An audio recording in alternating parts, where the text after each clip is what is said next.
How is Elon so productive? Have you ever deconstructed this? So actually, I've known Elon for a long time. I didn't work with him for a very long time. Just we were working on different things. But I've been working with him quite closely for the last couple of years, starting with the X acquisition, and then we've also invested in XAI and in SpaceX. And so we now work on three companies together to different degrees, and now the government stuff.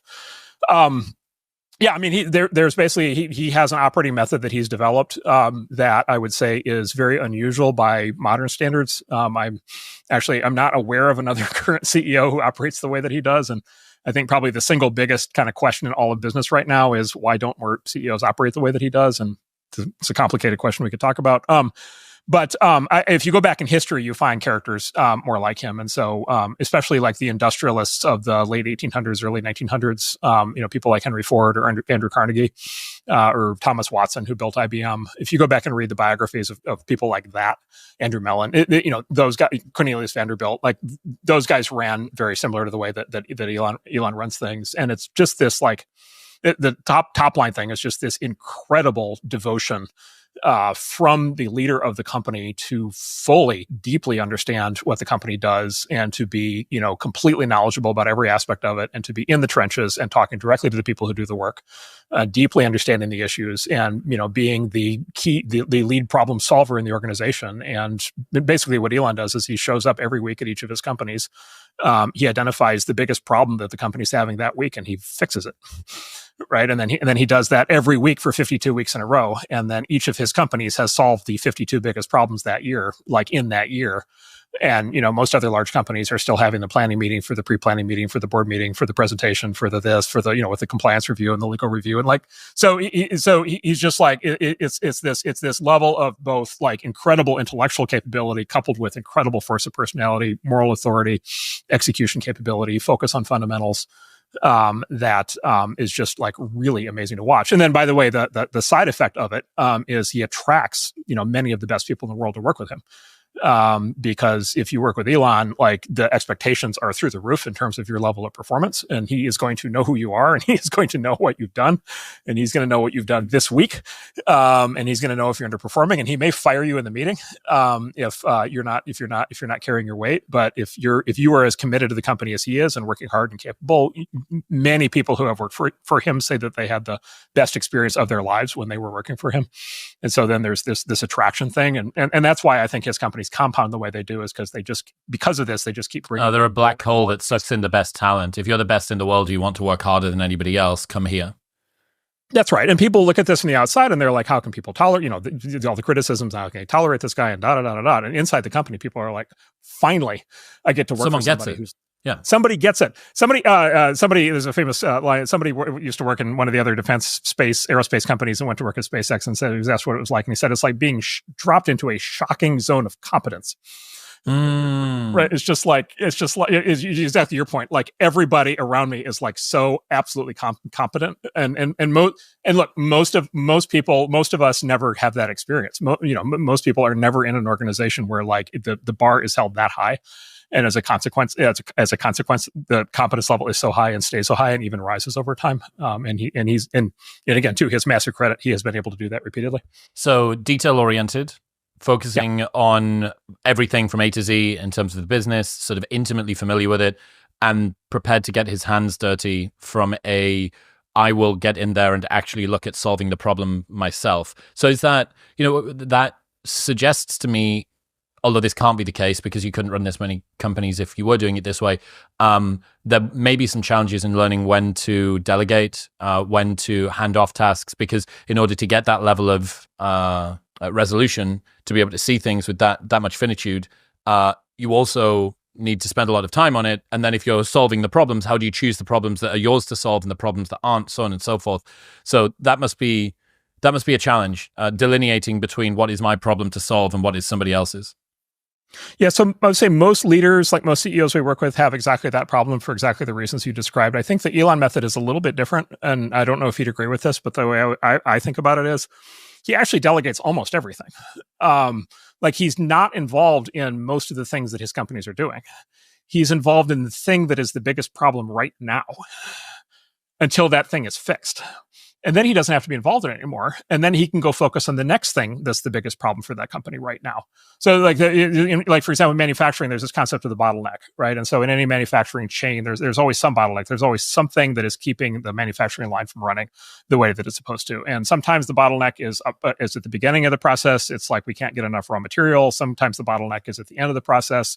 We don't have enough warehouses for the finished product, or the bottleneck might be somewhere in the middle. And if you run a manufacturing company, there's always a bottleneck. Whatever the bottleneck is holding everything up. And the job number one is to remove that bottleneck and get everything flowing again. And I think he basically has universalized that concept. And he basically looks at every company like it's, some sort of conceptual assembly line, sometimes a literal assembly line, making cars and rockets. And basically any given week, there's a bottleneck. There's guaranteed to be the main bottleneck. There's going to be one thing that's going to be the thing that's holding people back. And so the answer to your question, the resolution of the paradox is I'm going to micromanage the solution of that. I don't need to manage everything else because everything else by definition is running better than that, right? And so I can go focus on that.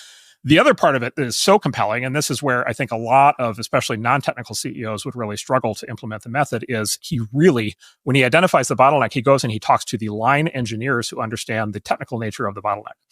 And if it's people on a manufacturing line, he's talking to people directly on the line.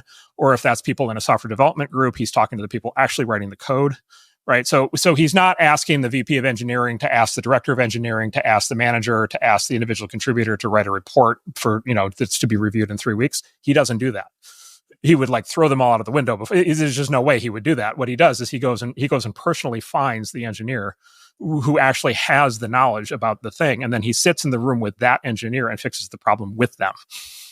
Right. And again, this is why he inspires such incredible loyalty from the especially the technical people who he works with, which is they're just like, wow, if I'm up against a problem I don't know how to solve, freaking Elon Musk is going to show up. I can call on the guy that owns the company. Freaking Elon Musk is going to show up in his Gulfstream and he's going to sit with me overnight in front of the keyboard or in front of the manufacturing line, and he's going to help me figure this out. Wow. Right. And so it's like, how do you possibly, and this is the thing. It's like, okay, you're like a normal CEO running a normal company. Like, how can you possibly compete with that? What are the other reasons that CEOs of similar companies or comparable companies don't do that? Technical understanding, I get that you need to be able to get your hands dirty from a specificity perspective, but what else? Yeah, so that's a lot. That is a lot of it, and that's a topic that makes people really mad because non-technical people really hate being told that they are not qualified to do something because they're not technical. But every now and then, the technical details actually do matter. So there's a whole domain there, and most managers, it's like most people in government are lawyers. Most people in business and in senior levels are MBAs. And so there's a most large companies are not run by engineers, right? They're run by trained business people, and so increasingly also lawyers. And so there is a real challenge there. And then I just think more generally, it's just the way that management is taught, and most classically in the form of something like a Harvard Business School or Stanford Business School. It's basically management as it was sort of developed and implemented, I would say, in the 1950s, 60s, 70s. It was sort of the so-called scientific school of management. And so it's basically management as a generic skill that you can apply to any industry. And you could manage a soup company, or you can manage whatever kind of company, and they're kind of all the same, and it kind of doesn't matter what they do. And there's a common set of management practices, and it has, is a lot to do. It's, process. It's, how do you structure, how do you manage the balance sheet? How do you set the review schedule for the meetings? How do you do compliance? How do you, hire, how do you manage how do you hire and motivate executives? How do you resolve interpersonal conflicts? All these general business skills. And by the way, those general business skills are, very useful in lots of contexts.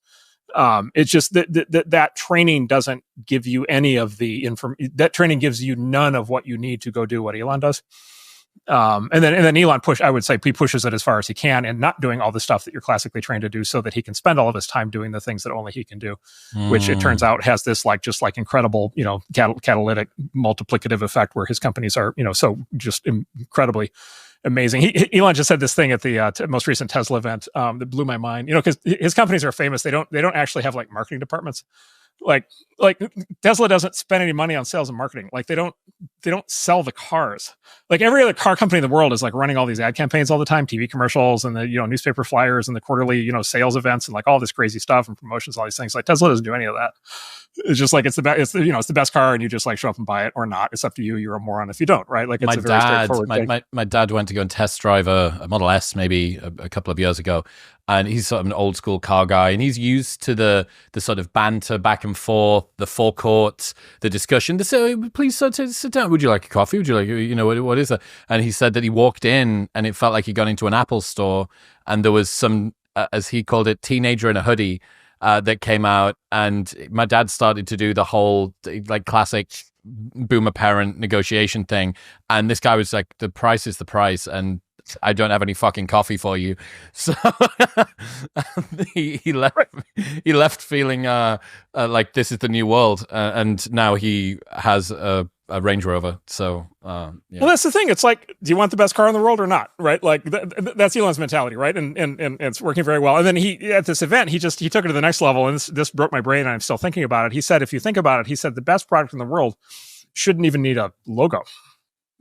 Like you shouldn't even have to have your name on the product. People can just identify it from how good it is. It's just obvious. It's just obvious. He did right. It's just obvious.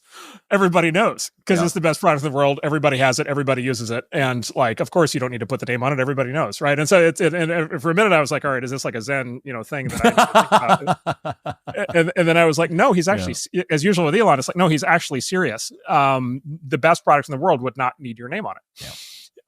And so anyway, so it's just this like completely different it's just this completely different method, and then on top of that, to have the guy who's on top of his game, to as you said, to kind of be working on the government challenge, and then to be to have the new for whatever people think of the new president, pros and cons, like to have him fully signed up, embracing Elon and encouraging him to do this is a really, I mean, this has not. You have to go back, like literally the last time something like this happened in the United States government was literally like 1933. This is the closest analogy to what at least has started to happen is literally what happened under FDR, which is just like a fundamental reinvention of how government works, and like this massive influx of talent from the private sector that is able to just like do things that are unimagined. And so it's a once in an 80 years thing. I'm doing everything I can to help, and I hope it goes pouring some kerosene onto the fire as you are. This episode is brought to you by Element. Stop having coffee first thing in the morning. Your adenosine system that caffeine acts on isn't even active for the first 90 minutes of the day, but your adrenal system is, and salt acts on your adrenal system. Element contains a science-backed electrolyte ratio of sodium, potassium, and magnesium with no sugar, no gluten, no coloring, no artificial ingredients, or any other BS. It plays a critical role in reducing muscle cramps and fatigue while optimizing brain health, regulating appetite, and curbing cravings. The orange flavor in a cold glass of water is literally the best way to start your morning. I've done it every single day for over 3 years now, way before they were a partner on the show, and I love it. Best of all, there is a no BS, no questions asked refund policy, so you can buy absolutely risk-free, and if you do not like it for any reason, they will give you your money back, and you don't even need to return the box. Right now, you can get a free sample pack of all 8 flavors with your first box by going to the link in the description below or heading to drinklmnt.com/modernwisdom. That's drinklmnt.com/modernwisdom. Thank you very much for tuning in. If you enjoyed that clip, you will love the full-length podcast in all its glory, which is available right here. Go on. Press it.